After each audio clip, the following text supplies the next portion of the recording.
Right there.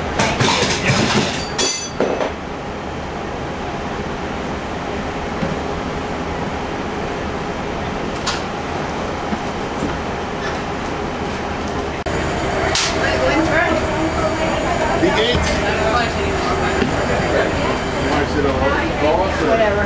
Yeah. Wow.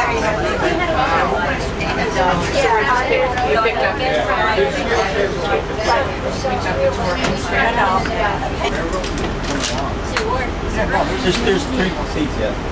While we're waiting, these guys here.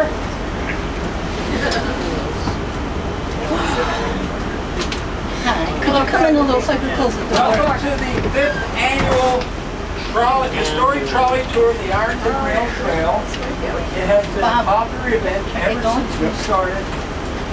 We are glad to provide this service because there's so much history in this area that people, and I always relish when the tour is over and all these people say, gee, I didn't know that.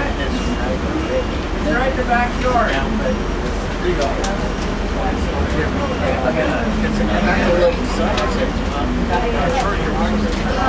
Okay, the person that just handed out the historical information is Ray B. Abbott. My name's Bob Abbott. Behind me to my left is Eileen Krobach. All 3 of us are commissioners on the Ironton Rail Trail Oversight Committee. And we are responsible for the administration, the operations, and the maintenance of the Ironton Rail Trail. We represent 3 different communities, Whitehall Township, North Whitehall Township, and the Borough of Copley. And each one of those governmental agencies is responsible for appointing commissioners from each of their municipalities on the commission. Ray and I are from Whitehall, Eileen's from the Borough of Copley. The greater Borough of Copley. The greater Borough of Copley. Now, let's just give you a little background real quick on the Ironton Rail Trail. The whole purpose of the Ironton Railroad, which became our Ironton Rail Trail, was to transport goods and services related primarily initially to the iron industry and then second to the cement industry. We're driving on top of probably the richest high calcium limestone deposit in the world. We need 85% calcium in that limestone in order to make good Portland cement. We have it naturally right here in this part of Pennsylvania. We also have very rich iron ore. North of us, anthracite coal. To the west of us, west of Pennsylvania, we have oil. That's right, oil. First discovered in the whole world, breaks well, right here in Pennsylvania. Yep. The state of Pennsylvania built for the oil industry is really nice. But anyway, we'll talk about our Ironton Rail Trail and cement and iron ore. We've been paralleling the trail. You can see where it goes underneath MacArthur Road through the Whitehall Parkway and continuing another 3 miles up into Ironton and ore field where the iron ore was mined out of the mines. Okay, you can see where the names of the communities came from. You weren't aware of that before. The test at the end should only take you about 2 hours. It's written and verbal. And we're going to ask you what mineral came from Ironton. Now to your left is the Whitehall Parkway. It's over 15 acres of nice vegetation. It holds the ruins of 3 cement companies. Whitehall purchased it when an incinerator company wanted to move in and burn garbage. So thank God they bought it. Okay?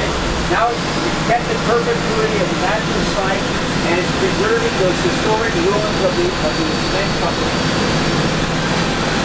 This is the Red Barn where my historic hike will start next week. If anybody wants to join me. 10 o'clock next Saturday, the historic hike starts here. 3 hours. We'll have 3 times as much time to talk. We are looking for the building over here. How many miles is that? 7 miles. Easy 7 miles. Look for the ball.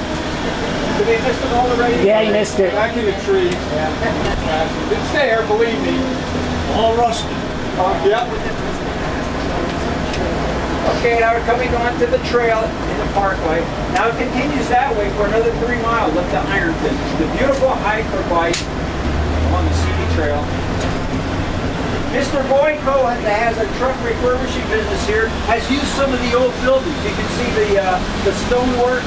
Those are over 100 years old. And the line mortar is still as solid as it always was.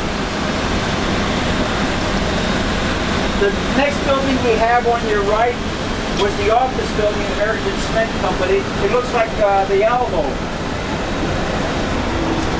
Now we'll be going across the Coppic Creek quite a few times because the railroads would follow the natural streams because that way they would get a 1 to 2% grade. They don't like a grade greater than 2% because of hauling the heavy materials on the railroad.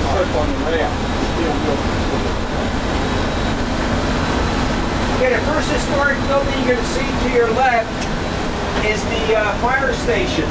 It's unique with its arched doorways.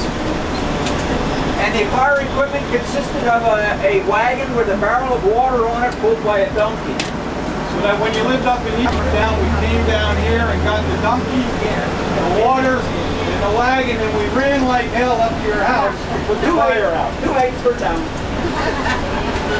Now that has possibilities of fixing up like into a little refreshment center or pavilion. Over here, this was a building right now, and later in the years, when the cement company didn't need that building, that became a social hall for the workers. And last year, the individual on the trolley tour told me that his parents were married in that little social hall. This big building here is the bag house. This is where they bag and put the cement into large barrels for transport by the railroads to all parts of the country. Inside you'll see big hoppers and everything where they dump the cement into the bags and into the barrels. And to your right is where the 3 large cement companies were up on the hill there. There's all kinds of trails going through there. I highly encourage you, if you want to take a walk through the ruins. It's really interesting. You can actually walk down into a quarry on the other side. What you see here is the remnants of the fire department. They have hay rides at nighttime on weekends in October for Halloween. And it's a very popular fundraiser. So if you want to get spooked, take a hayride at night through the Office when the railroad yard existed here where we just drove through. And it's deteriorated to the point where we can't fix it up anymore. Plus there was about 1 million, or there are about 1 million honeybees living in there. We tried to get rid of them and move them out of there. Not destroy them, but move them out. We just weren't available. A couple people tried. There's a sister to that car out at the Wanamaker Connected Railroad if you want to see when it's fully refurbished. When we passed underneath the MacArthur Road Bridge here, that was the site of Fort Deschler. It was a facility built by Adam Deschler with a grant from the colonial government at the time in the 1700s. This was during the French and Indian War, and they had him build this structure with the slits for windows. Whenever there was an Indian uprising, all the farmers and their families would congregate in that building. That's at the time before we were the United States of America, we were a British colony at that time. Benjamin Franklin was appointed by the governor of the colony of Pennsylvania to come up here and inspect it to make sure it met various standards because they used tax money to build it. At this point, this is where the railroad would continue straight across underneath MacArthur Road and continue up to Ironton.